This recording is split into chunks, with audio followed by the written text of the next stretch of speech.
Good morning to all of you. आज का दिन गोगा जी महाराज को समर्पित। गोगा नवमी की आप सभी को ढेर सारी हार्दिक शुभकामनाएं। आपका जीवन फले फूले, आपको सफलता मिले, कामयाबियों के शिखर को आप छुएं। और आज के इस वीडियो में हम पढ़ने वाले हैं कंपटीशन एग्ज़ाम में कहें या फिर 12th क्लास में 11th क्लास में कहें तो 12th क्लास की CBSE और RBSE दोनों के लिए इम्पोर्टेंट टॉपिक है फ्रेजल वर्ब। फ्रेजल वर्ब्स क्या होती है, किस प्रकार से इनका उपयोग होता है, वर्ब से ये किस प्रकार से भिन्न होती है, फ्रेजल वर्ब बनती कैसे है, ये चीज़ें आज के इस वीडियो में हम पढ़ने वाले हैं। तो वीडियो को सब्सक्राइब करें, हमारा जो चैनल है चैनल को सब्सक्राइब करें, लाइक करें और अपने फ्रेंड्स के साथ शेयर भी करें और उनको भी आप सब्सक्राइब करने के लिए बोलें कि इस चैनल को आप सब्सक्राइब कीजिए और आपको जो उचित वीडियोस हैं वो इसके मिलते रहेंगे।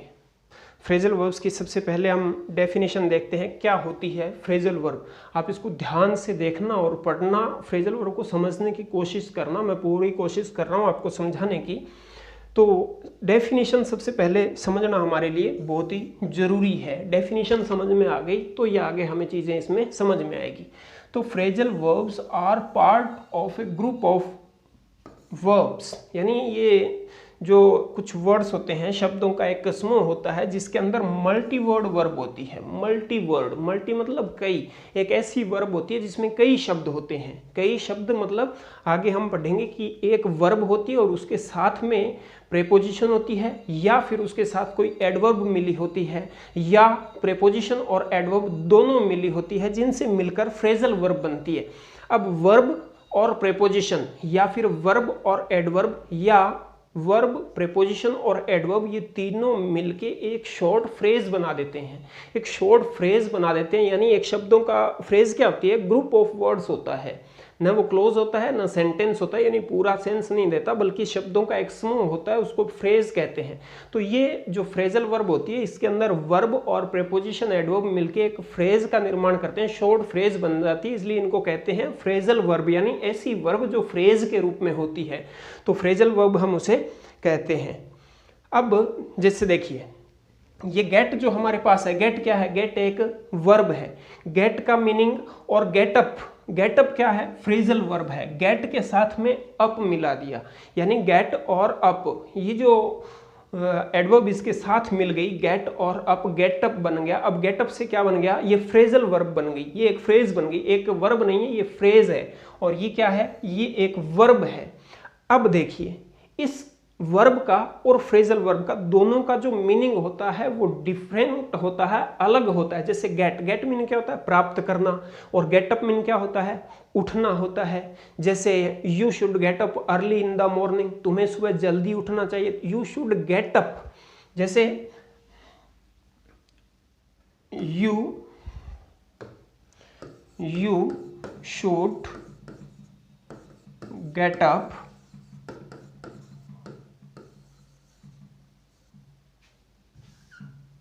Early in the morning.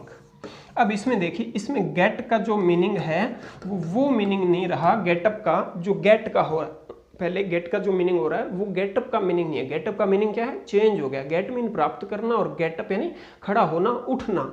तो मीनिंग इनका डिफरेंट होता है। आगे देखिए फ्रेजल वर्ब की एक डेफिनेशन और देखिए, are made from a verb और अनदर वर्ड, यानी एक वर्ब और दूसरे शब्द से मिलकर बनी होती है। दूसरा शब्द जो है वो कुछ भी हो सकता है, प्रेपोजिशन या एडवर्ब या फिर दोनों। अब देखिए ये जिस प्रकार से वर्ब जो होती है ट्रांजिटिव भी होती है और इंट्रांजिटिव भी होती है, उसी प्रकार से फ्रेजल वर्ब भी ट्रांजिटिव और इंट्रांजिटिव दोनों प्रकार की होती है।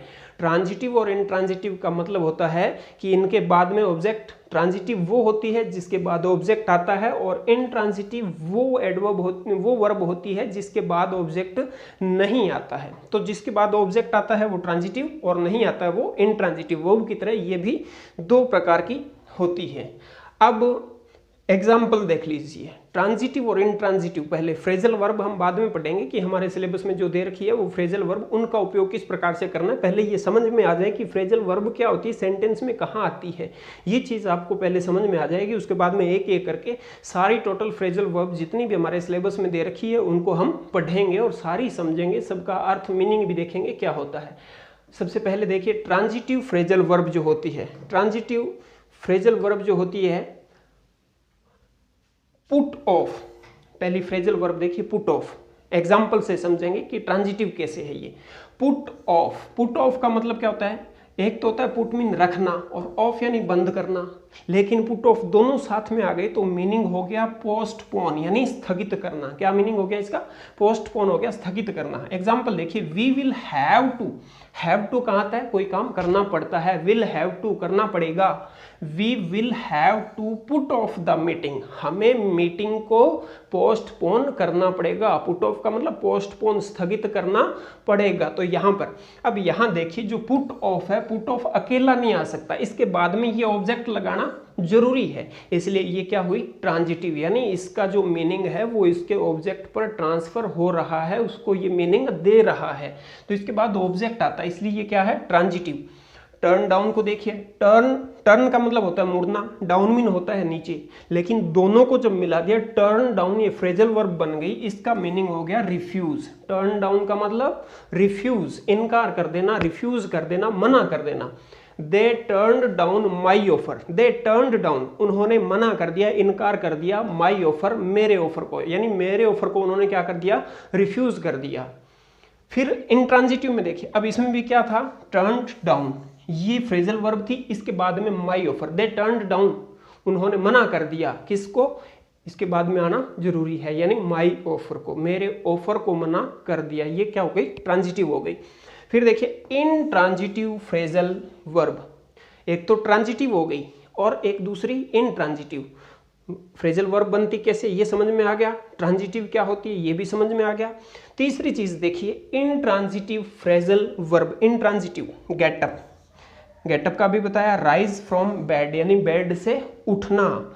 आई don't like to get up early, I don't like मुझे पसंद नहीं है, टू गेट अप अर्ली जल्दी उठना, मुझे जल्दी उठना पसंद नहीं है। गेट का मीनिंग अलग से देखें तो प्राप्त करना होता है, लेकिन गेटअप का मिलकर क्या हो गया उठना, चारपाई से उठना, बेड से उठना। I don't like to get up early.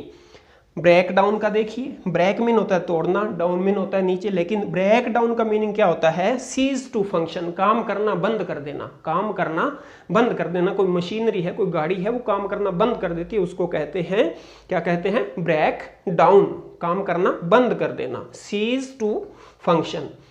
He was late, वो लेट हो गया था, बिकॉज क्योंकि हिज कार ब्रोक डाउन, उसकी कार बंद हो गई थी। ब्रोक, ब्रेक की सेकंड फॉर्म आई है, पास्ट सिंपल का यूज किया गया है। हिज कार ब्रोक डाउन, उसकी कार बंद हो गई थी, ब्रोक डाउन, उसने फंक्शन काम करना बंद कर दिया था।